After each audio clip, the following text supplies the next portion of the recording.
À Paris, Rennes, Nice ou Lyon, des centaines de manifestants contre une proposition de loi dite de sécurité globale, jugée liberticide. Cette manifestation vient pour protester contre la loi sécurité globale et ses 32 articles que même Amnesty et l'ONU dénoncent comme liberticides, menaçant les droits de l'homme et des libertés fondamentales comme celle de la presse libre ou du droit à la vie privée. Et c'est un truc assez classique dans la procédure parlementaire, ça s'appelle un cavalier législatif. On met comme ça des petits morceaux de bouts de loi qui n'ont rien à voir avec le texte original. Ça peut faire pour réagir sur l'actualité. Par exemple, dans ce texte-là, il y a quelque chose sur l'interdiction des mortiers d'artifice, vous savez, qui sont utilisés contre les policiers. Et puis parfois, il y a un loup, quelque chose qui fait polémique et que le gouvernement essaie de passer en douce. Là, c'est le ministère de l'Intérieur qui a tenu la plume. C'est ce fameux article 24. Son article 24 punit la diffusion d'images du visage ou tout autre élément d'identification d'un policier ou d'un gendarme en intervention, lorsqu'elle porte atteinte à son intégrité physique ou psychique. À partir du moment, en pratique, dans une manifestation ou dans la rue, à partir du moment où vous sortirez un téléphone portable et que vous filmerez des forces de police, les forces de police vous diront « vous n'avez pas le droit de faire ça ». Et à partir de ce moment-là, ils vont pouvoir utiliser toutes les armes du droit pénal, c'est-à-dire qu'ils vont pouvoir vous confisquer votre téléphone, ils vont pouvoir vous arrêter, ils vont pouvoir, le cas échéant, vous mettre en garde à vue de façon préventive. Les défenseurs du texte répètent pourtant qu'il ne sera pas interdit de filmer pour autant. Enfin, donc on interdit ou on n'interdit pas? Eux vous disent que vous avez le droit, sauf si c'est manifestement malveillant de filmer et de diffuser. Sauf que, qui va apprécier le côté manifestement malveillant? Un magistrat normalement, non? Mais non. Mais figurez-vous que qui sont les premiers acteurs de la chaîne pénale, du procès? Qui interpelle? Qui décide qu'il y a une infraction? Là, on parle du policier. Un policier. Bon, là on va faire une interpellation, donc tu filmes pas mon visage, ni celui de mes collègues. Puis tu filmes pas la rue pour pas qu'on sache où je bosse. Ouais, filme pas du tout, ce sera plus simple. Donc c'est le policier qui est le plaignant, celui qui se présente comme victime, ou du moins sa corporation, qui va décider qu'un enregistrement ou une diffusion sont manifestement malveillants. Alors lui tu le floutes, mon collègue tu le floutes, mon visage bien sûr tu le floutes, et lui dans la voiture tu le floutes. Ouais, mais en même temps si je me mets à flouter tous les glands, ça risque de faire un peu trop porno japonais, non? Bon bah outrage à agent. Ah vous avez compris? Bah bien sûr. Ah, il a compris direct. Ah oui. Geneviève Leguet, Alexandre Benalla, Cédric Chouviat, autant d'affaires où la version et parfois les mensonges des autorités ont été mises à mal par les vidéos des journalistes et des vidéastes amateurs. Donc, sans vidéo, il n'y aurait jamais eu toutes ces dénonciations. Un slogan qui résume plutôt bien l'état d'esprit des manifestants. Pas vu, pas pris. Pour moi, cet article, il n'est pas acceptable parce que nous, contrôle externe des forces de sécurité, ces vidéos nous ont été et nous sont actuellement très utiles quand il y a des dérapages des forces de sécurité. Et si on veut que notre population retrouve confiance en sa police, ce qui est absolument indispensable, c'est quand il y a dérapage, on le reconnaisse et qu'il y ait sanction. Et je crois que quand on travaille bien, quand on travaille avec éthique, avec morale, avec déontologie, on n'a rien contre, on est pour la transparence et donc on n'a rien contre les images, même si parfois elles sont volées. Hein. Donc bien au contraire, ces dernières années, on a eu la démonstration que justement les smartphones, les captures d'images sur la voie publique étaient plus que nécessaires pour aider l'opinion publique à comprendre ce qui se passait sur le terrain, puisque malheureusement on ne peut pas compter sur nos institutions pour faire la lumière sur ces tristes événements. Le principal député qui porte cette loi, Jean-Michel Fauvergue, est un ancien du RAID. Aujourd'hui député En Marche, il est le porte-voix de la police et de ses désirs extrêmes. Au nom de la protection des forces de l'ordre, les journalistes craignent surtout de se voir muselés pour contenter les syndicats de policiers les plus réactionnaires. De manière préventive, si la loi elle passe avec cet article 24, le journaliste pourra être arrêté, mis en garde à vue, son matériel confisqué de manière préventive. Il va y avoir aussi une autocensure dans les rédactions. Et ça, ce n'est pas possible. Quel journaliste va oser risquer de se faire casser sa caméra, risquer de se faire voler son iPhone, risquer d'être arrêté, d'être mis en garde à vue comme ça a été le cas précédemment et de ne pas pouvoir faire son travail? C'est compliqué. Or là, on voit un silence assourdissant des patrons de presse. Ils laissent les journalistes exposés à ce texte.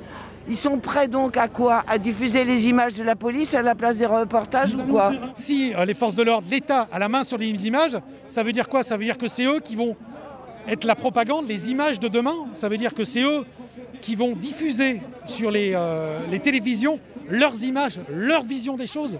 Ce n'est pas possible. C'est le travail du journaliste de décrypter, d'analyser, toutes les données. Donc cette loi, elle est complètement liberticide dans plein d'aspects. Un mur de policiers évacue toute idée de migrer vers l'Assemblée nationale, rendue forteresse imprenable. Et ça semble improbable vu les intentions de la foule qui n'étaient pas du tout dirigées en ce sens. Et tandis que ces policiers commencent à avancer vers la foule, vers nous, de l'autre côté de ce qui est désormais une nasse, d'autres policiers chargent et lancent des grenades lacrymogènes dans l'autre sens, compressant alors des milliers de personnes au même endroit. Il apparaît qu'il n'y a aucune coordination des ordres donnés aux agents qui doivent alors improviser pendant que nous suffoquons dans les gaz. Ce qui crée évidemment des tensions. Et il y a eu des incidents. Oui, des incidents en marge de ces manifestations organisées autour de l'Assemblée nationale. Vous êtes des meurtriers, bande de salopards! Vous voulez qu'on fasse quoi? Bande de débiles! Bande de débiles! Chaque fin de manif, c'est la même chose! Chaque fin de manif, vous menacez, vous cassez! C'est quoi le principe? Évidemment que les gens vous détestent! Évidemment! Vous êtes des trous de cul! Vous suivez les ordres débiles! Arrêtez 2 secondes de suivre ces ordres! Moi, j'ai plutôt envie de voter ce texte aujourd'hui. Alors, c'est pas une grande loi, hein. Il n'y a pas de disposition pénale. C'est pas la loi qui va évidemment protéger les Français. Les forces de l'ordre sont régulièrement attaquées. On l'a vu encore hier avec les manifestations aux abords de l'Assemblée nationale. Un policier en civil s'introduit dans la foule et pousse ce manifestant en direction du barrage policier pour créer le chaos et la violence. Et ça n'y manque pas.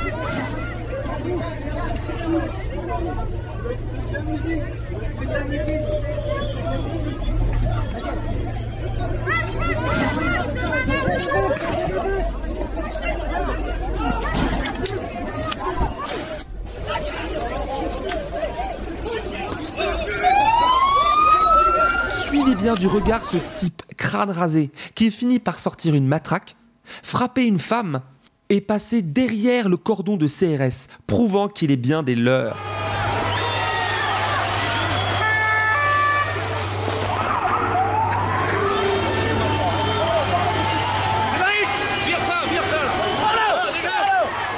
Ne me regardez pas! Plus tard dans la soirée, des heurts vont éclater sur le boulevard Saint-Germain. Des journalistes y seront violentés et menacés par la police parce qu'ils faisaient leur travail. Une photographe sera même interpellée. Un avant-goût du nouveau schéma de maintien de l'ordre.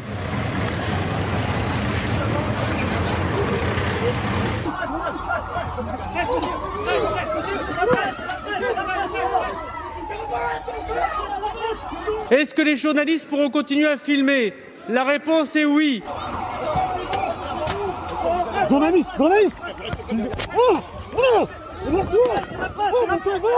Est-ce qu'un citoyen pourra filmer une intervention de police? La réponse est oui. Hier, en marge de ce fameux cortège parisien, regardez, une femme filme plutôt de loin avec son portable l'interpellation d'une manifestante.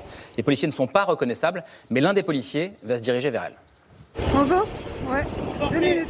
Si dans 30 secondes vous n'êtes pas parti, vous êtes interpellé. J'ai le droit. Vous circulez.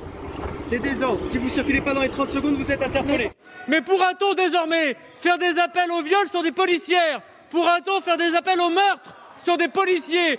C'est ce qui est arrivé à ce policier. Filmé en intervention, l'image de son visage a été partagée plus de 100 000 fois. Son identité et son adresse rendues publiques.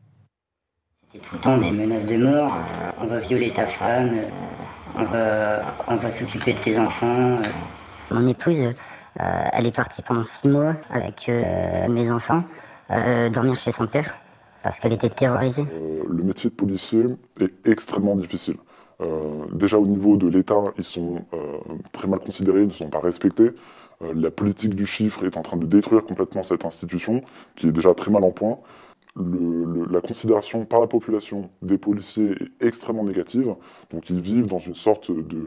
Ils vivent reclus sur eux-mêmes, de voir que les policiers, à se voir entre eux, à faire la surenchère de violence et de partage de récits violents, et du coup ils banalisent en fait leur quotidien. On allait dans les parkings où on demandait aux gens de nous ouvrir les halls d'immeubles, puis on défonçait la gueule des gars pour... Et tu ramenais pas? Non, bah non, tu as là, tu vas pas ramener si tu défonces la gueule des gars.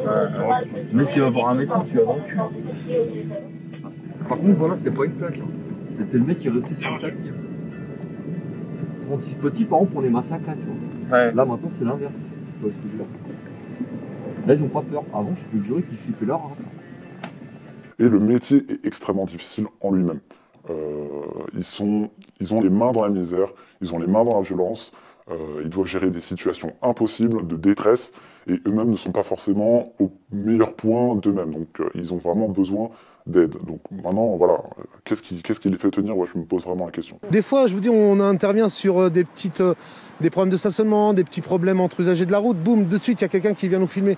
Pourquoi? Quel est le but? On est là pour calmer la situation. Il se sent traqué, épié en permanence, et il a peur pour ses proches. Pourra-t-on demander que leurs femmes, leurs enfants, eux-mêmes, lorsqu'ils sont au supermarché ou lorsqu'ils rentrent chez eux, comme ces policiers de Magnanville, qui ont été égorgés, madame la députée, devant leur enfant de 6 ans parce qu'on les a reconnus, alors non, et tant mieux qu'article 24 soit adopté. Il y a un petit souci, c'est-à-dire que, vous savez, j'ai eu l'occasion de prendre connaissance des éléments du dossier de Magnanville auquel il a fait référence. Larossi Abala, lorsqu'il a décidé d'assassiner nos 2 valeureux collègues, c'est-à-dire Jessica Schneider et Jean-Baptiste Salvin, il ne les a pas aperçus sur une image de télévision ou sur les réseaux sociaux. Leur adresse et leurs identités ont été exfiltrées par une déléguée syndicale qui a hébergé chez elle une amie de sa fille qui était fichée S et qui était en relation étroite avec la mouvance islamiste radicale. Donc il faudrait peut-être que M. Darmanin prenne connaissance de ce dossier parce qu'il en a apparemment pas la maîtrise. Oui, il faut bien sûr protéger les policiers contre les éventuelles agressions dont ils pourraient être victimes. La première remarque là-dessus, c'est que nous attendons toujours du ministère de l'Intérieur et des syndicats de police qui sont les promoteurs de ce texte des indications sur la réalité des agressions des fonctionnaires de police sur Internet qui seraient agressés à leur domicile.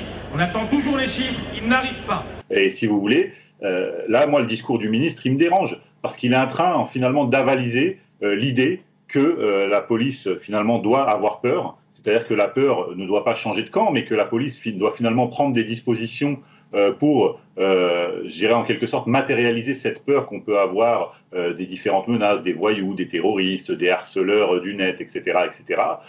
Moi, je crois au contraire qu'il faudrait justement taper du poing sur la table, serrer la vis à toute cette délinquance et toute cette criminalité qui rendent la vie impossible à nos concitoyens, et que la peur puisse enfin changer de camp. Je crois que cette loi qui permettrait non pas d'empêcher la diffusion des images, qui permet à chacun de faire son métier, on peut continuer à diffuser des images, mais de prendre effectivement un visage, de le mettre, de le livrer en pâture, je pense que c'est une loi qui permet de protéger ceux qui nous protègent. Et les Français, ils sont bien contents d'avoir cette nouvelle... Enfin, les Français riches sont bien contents. Je le sais, je les ai rencontrés. La police les protège des manifestants qui sont...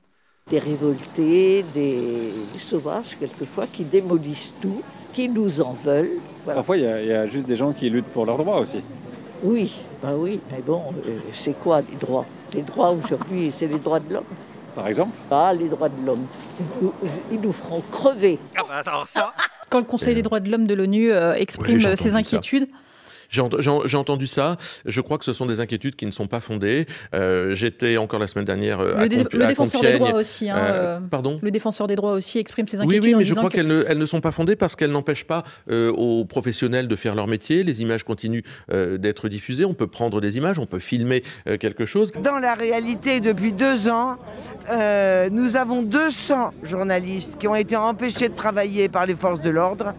On leur dit non, t'as pas le droit de me filmer, alors que c'est faux. On leur dit pousse-toi de là que je m'y mette. On les empêche de passer. On les vise, on les blesse gravement. Et quand il y a 200 journalistes qui ont des problèmes, c'est plus une impunité accessoire, ça veut dire des décisions politiques. Oui, monsieur, c'est valable pour tout le monde, y compris pour les journalistes. Non, mais monsieur, c'est valable pour tout le monde. On va à dispersion. Donc il y a 2 solutions. Ou vous partez, ou je vous interpelle. D'accord, c'est le nouveau schéma de maintien de l'ordre, c'est ça que... Oui, c'est le schéma national du maintien de l'ordre. Et du coup, vous pouvez interpeller les journalistes? Non. On ne peut pas interpeller les journalistes. On peut interpeller les gens qui sont en infraction à la loi, après un ordre de dispersion, peu importe sa qualité. Le journalisme ne vous empêche pas, votre carte de presse ne vous empêche pas de respecter la loi. C'est tout. Les journaux de ce matin sont très inquiets. On apprend par exemple dans l'Humanité ou sur le site web de France 3 qu'un journaliste de la 3 a été interpellé par la police mardi soir pour avoir couvert la manif devant l'Assemblée. Je progresse petit à petit vers le lieu des interpellations. Et au moment où j'arrive, où 6 personnes sont interpellées, je suis toujours comme ça, en train de filmer et de présenter ma carte, et un policier me dit « Il y en a marre des journalistes, on ne veut pas de vous ici, barrez-vous ».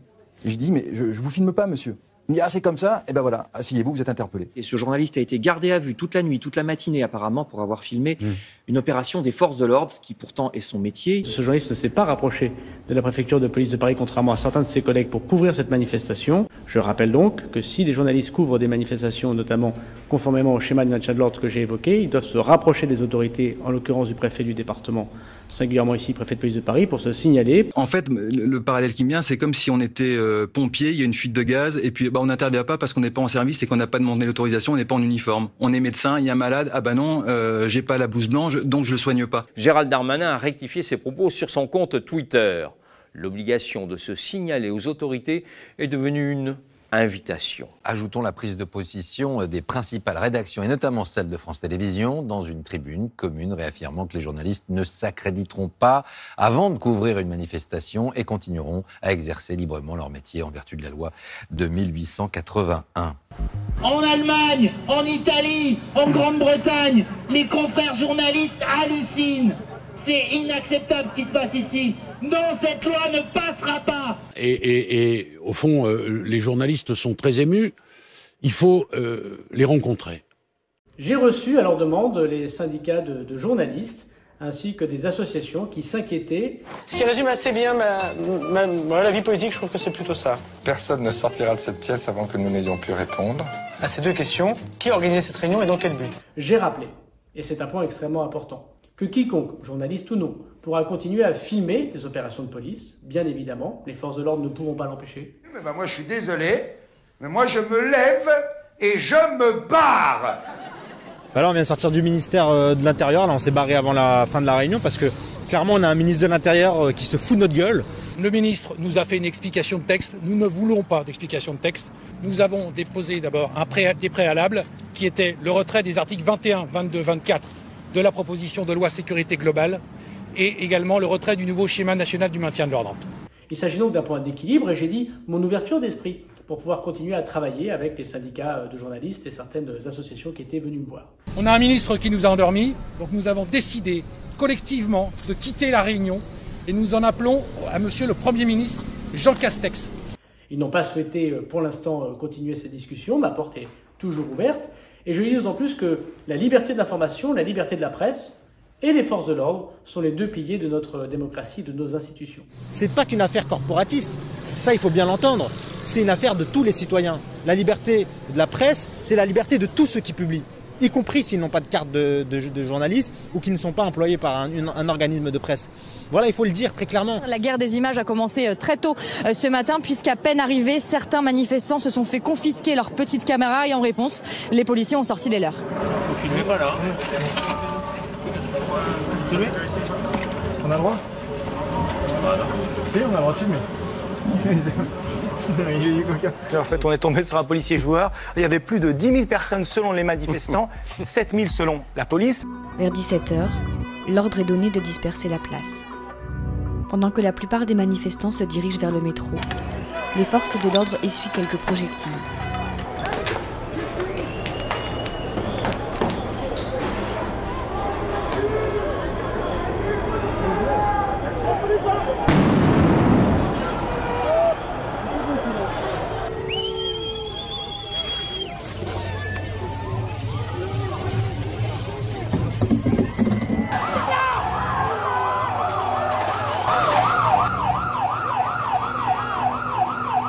Les braves, épaulés par les gendarmes, foncent dans la foule.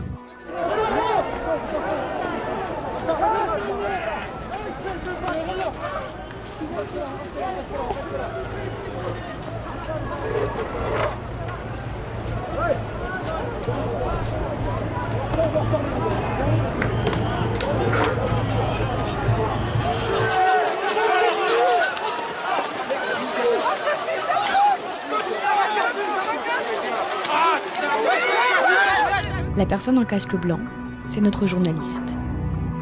Malgré sa caméra et son brassard de presse, l'agent de police ne s'embarrasse pas et l'envoie tout simplement à terre. Voici des images précieuses. Des images que l'on voudrait interdire au nom de la sécurité. C'est scandaleux. Nos pères se sont battus. Il y a eu le Vercors, il y a eu des choses, ils se sont battus pour que ces choses-là ne puissent plus exister. Et aujourd'hui, 80 ans après, ça recommence. Et on est en train de descendre. C'est la vichisation de cet État. C'est vraiment la vichisation de la France. C'est une honte, ça. Remettez-vous en question! Merde! Votre coordonnée avec les CRS. Les casquettes, vous mettez vos calots et vous allez renoncer. Voilà, ils ont retiré les casques.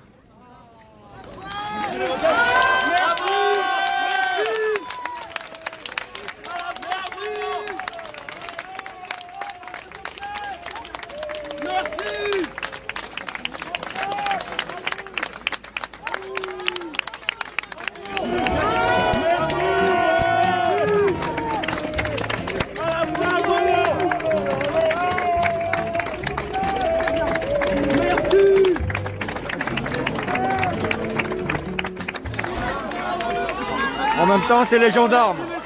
Voilà, c'est les gendarmes. Voilà. Les gendarmes qui ont retiré leur casque. Les gendarmes, voyez. Voilà, les gendarmes qui retirent leur casque. C'est pas comme les policiers là-bas qui retirent pas leur casque là-bas. Là, les policiers ne les retirent pas, mais les gendarmes, ils les retirent. Merci, messieurs. Oh, merci, monsieur. Merci. On allait finir par croire que vous n'étiez pas humain. Mais tu vois, les lois sont faites par les puissants, pour les puissants, pour protéger les puissants. Elles n'ont jamais été faites, ou en tout cas, elles ne sont pas appliquées quand elles existent, pour protéger les plus petits. Donc il y a un problème. Qui doit écrire les lois? Qui doit écrire les lois? Est-ce qu'on doit laisser les puissants qui s'arrogent tous les droits la possibilité d'écrire des lois dont on sait qu'elles sont faites que pour les protéger? Non. Les lois, elles doivent être faites par le peuple. La Constitution, elle doit être faite par le peuple. 182 votants, exprimés 170, pour 146, contre 24, il est adopté. Les expressions manifestes et sans préjudice du droit d'informer ont été ajoutées au tout dernier moment par le gouvernement pour calmer les esprits. L'article 24 n'a pas d'utilité, tout simplement parce que dans le droit pénal français, vous avez déjà plusieurs dispositions qui sont là pour protéger les policiers. L'arsenal existe déjà pour ces infractions? Moi, je pense qu'il faut protéger nos policiers. Après, il peut y avoir un débat dans la société pour ne pas protéger les policiers. Il y a ceux qui n'aiment pas la police et il y a ceux qui aiment la police. Le ministre de l'Intérieur, il aime la police. Pour être tout à fait honnête, je vais peut-être surprendre pas mal de personnes, mais je trouve, j'ai la conviction que cet article est fait pour parler, est fait pour provoquer un débat qui, à mon sens, n'a pas vraiment lieu d'être. On pouvait très bien se passer de cette loi, de cette disposition. De mon point de vue, elle n'a pas lieu d'être et elle sert de paravent à tout le back-office de la loi qui va très loin, puisque cette loi entérine d'une certaine manière la fin d'une forme de service public sécuritaire dans ce pays. Et ça, c'est très grave. Et le transfert de mission à la police municipale, on est pour ou contre? L'article 1 frappe déjà très fort, en souhaitant offrir à la police municipale le droit d'exercer les compétences de la police judiciaire. Le transfert de mission aux agents de sécurité privée, on est pour ou on est contre? Il y a une question de société qui se pose derrière tout ça. Est-ce qu'il est normal que la sécurité de certaines circonscriptions soit dévolue à des entreprises de sécurité privée? De mon point de vue, la réponse, elle est clairement non. Ou en tout cas, si on veut y faire appel, il faut que ce soit très encadré et sous le contrôle des autorités de l'État. Et pas simplement donner un blanc-seing à des formes de police municipale que personne ou très peu de gens contrôleront, puisqu'elles seront sur l'autorité directe du maire. Est-ce qu'on est pour que les caméras piétons puissent filmer en direct, en continu? Cet article 22, il me pose problème. Pourquoi? Parce qu'il favorise la diffusion de drones dans les rues, dans les espaces publics, lorsque les circonstances l'obligent. Sauf que les circonstances sont décidées par on sait qui. Et donc on n'a aucun droit de réponse sur le fait que des drones à surveillance faciale survoleront nos manifestations, nos moments de fête, ou peut-être même les autres confinements ou couvre-feu à venir. C'est hyper inquiétant. Le citoyen français qui chaque jour se déplace dans la sphère publique et qui ne cause pas de délit ou de crime, il n'a pas à avoir peur d'une caméra de vidéosurveillance, d'un drone. Déjà c'est un bel argument bien réchauffé, comme on les aime. Quand bien même on n'a rien à se reprocher, est-ce qu'on est toujours en mesure d'accepter des amendements, des lois de plus en plus autoritaires qui finiront à terme par faire qu'on a quelque chose à se reprocher finalement? Enfin, qui décide de ce qu'on a à se reprocher ou non? Et ensuite, si ça ne pose pas de problème d'être filmé à outrance, que nos visages soient reconnus à tout va, pourquoi ceux des policiers ne pourraient pas l'être? Ils ont peut-être quelque chose à se reprocher? Effectivement, ils ont peut-être quelque chose à se reprocher. Est-ce qu'on est pour que le flux vidéo de la SNCF puisse être, et des caméras de vidéosurveillance des villes puissent être pompées en direct dans une salle de commandement par la police nationale et la gendarmerie nationale? On est pour ou contre? Nous on est contre. Et on sait pourquoi. On souhaite d'un côté anonymiser complètement les forces de l'ordre et de l'autre imposer à tous les citoyens une identification faciale permanente. Donc non, on ne peut pas se réjouir de cette loi qui ne fait que restreindre les libertés. Et l'article 24 est un détail par rapport à l'ensemble de cette loi qui met surtout en place une surveillance technologique de chaque instant des populations. Le fait est, c'est qu'on circule dans les villes, on circule dans des prisons à ciel ouvert en fait. Le téléécran captait tous les sons émis par Winston au-dessus d'un chuchotement très bas. Il pouvait être vu aussi bien qu'entendu. Naturellement, il n'y avait pas de moyen de savoir si, à un moment donné, on était surveillé. Combien de fois, et suivant quel plan, la police de la pensée se branchait-elle sur une ligne individuelle quelconque? Personne ne pouvait le savoir.